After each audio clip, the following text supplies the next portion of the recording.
G'day and welcome to this week's Friends of Oris video review. I'm your host Andrew Smith and I have with me each week Warren. How are you, mate? I'm fine, Andrew. How are you? You're looking very festive. Very festive today. We're doing something a little different this week. We're just going to have a relax, sit down, have a glass of wine and just review the year for Oris. What's been good, what's been bad and where we think it's going to go in the future. Yeah, and we'll see if you agree with us. So Andrew, let's start with the year for Oris. How have you seen this year for Oris? Well, I think one of the best things that's come out of Oris this year, mate, I think the quality's improved. You can see that in the watches, you can see that in the bracelets and the straps. All that quality in the movements has just continued. You know, they've been building on it now for a couple of years, and I feel this year has been superb with their quality. Yeah, I think even though I've always loved the Oris designs, I think they've done a great job in going through and, for want of a better phrase, decluttering some of the dials. I think they're beautifully legible, and they're really coming into a quality of their own, I think. And just following off on that decluttering, I also think that they've gone through and cleaned out some of the dead wood. You know, they've cleaned up the TT3 range, they've gotten rid of a couple of the big crowns and reduced their range in the culture. And as a result, I think overall they've improved the product offering from Oris by having fewer options in their ranges. Yeah, and there have been some great limited editions this year as well. They've gotten back to some limited editions, and they're limited. They're not limited to 5,000, they're limited to 1,000 or, you know, thereabouts. 1,900 yeah, or whatever. exactly. Yeah, so they are a limited edition watch. That's been really good. So we've looked at overall, Warren, but what do you think has been the best releases this year? I'm quite fond of what they've done with some of the BC4 range, actually. I love the new limited edition chronograph, the RHFS. I think it has a wonderful military appeal to it. Love those new hands. They've definitely gone that military feel on those BC4s now, haven't they? And I quite like the shade of finish they've got on the case too. It's slightly reminiscent of the Hunter. As you know, I've got one of those. Quite like it. You know, I like that difference. It's not black. It's not silver. You know, it's just a little different. Quite like it. Another great watch in the BC4 line that I can't wait to see is the BC4 Retrograde Day. And I haven't seen this method before, and I know there's been some discussion about what a true retrograde is. I think this is just a little bit special, and I think when you see it in the flesh too, I think you'll probably agree. Look, I think it's a great quirkiness that Oris has got, and I think it'll add to the range because of that it's not exactly a standard retrograde, and that's that edginess that I think you need to have in this day and age of Swiss mechanical watches to make yourself stand out. There has been a lot of talk on the forum about the retrograde. There's a lot of excitement around it. Yeah, but you know, it's just a way of setting it apart. Exactly. You know, you have your normal hand that shows a retrograde display. Well, this is something different, and I think that's fantastic. You've been impressed with the BC4s. I've been very impressed with the revamped and the new range of the BC3s. I think they've been fantastic. They're rock solid. You know, they've all got now screw-down crowns, so they're all waterproof to 100 metres. They've got some great standard base models like the Sportsman range, and then the advanced with the DLC coatings. They've really simplified the dial on it. And I quite like what they've done with the hands too. They've changed it. It is more of a true aviation style of hand, I believe, and it just has a great military look to it. Yeah, again on that military side of things. And like I said, it's rock solid. You know, they're a great, solid, robust watch, and really hard to go past. And a fantastic price point. Fantastic. Like I said, a great introduction to the world of Oris is that those watches. And Swiss watches in general. Yeah, exactly. So, and you know it's going to last for a long, long time. Yeah. I think the Arctics range are a fantastic addition to the lineup. Yep. Very classy looking watch in the dress watch range.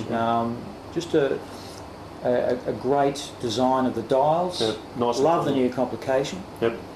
And also the Oscar Peters. Yeah, and another thing about dress watches is, and I know it's been discussed on the forum a fair bit, with the displays, in my mind I think a good dress watch just has baton markers, and this certainly has that. You know Vlad's not going to be happy with that. No, Vlad doesn't like numbers. No numbers. These are baton markers. Nothing. Be happy, Vlad. Nothing. You mentioned the complication there, the Arctics complication. Yep.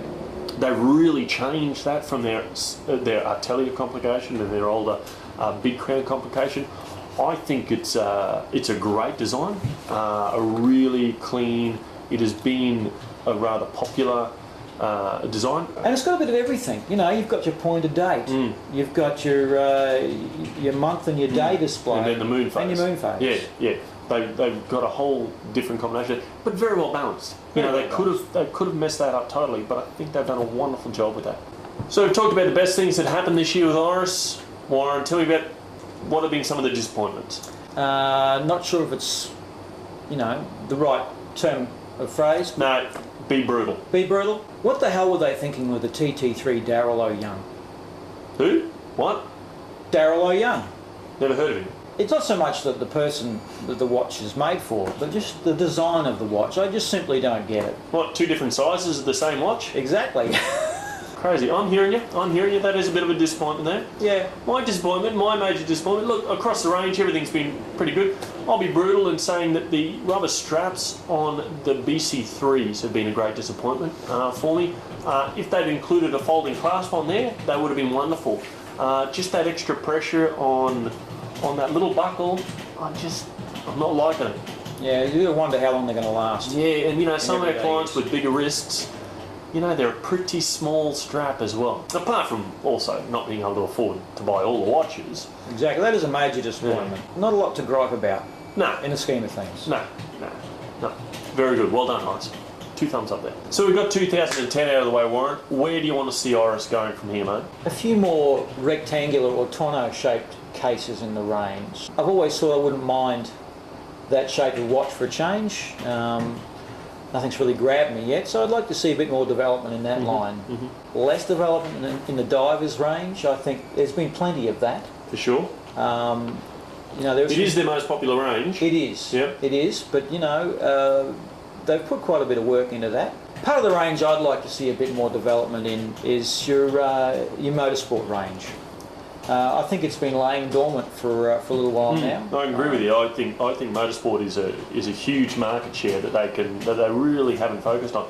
They did quite a lot with that TT3 range, and they've cut that right back now. And I think it's, you know, you're a Williams man. Yep. I'm guessing you'd probably like to see a couple of evolutions of the Williams range as well.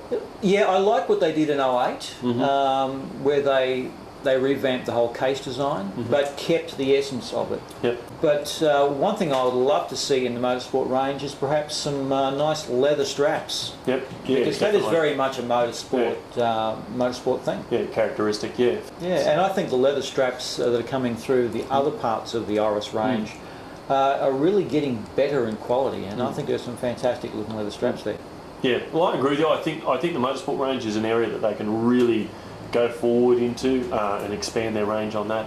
I agree with you slightly on the divers, you know, but I also want to see more divers. I want to see better divers. Evolution of the case design. You know, I know Lisa here in the office is always asking after smaller divers for the ladies.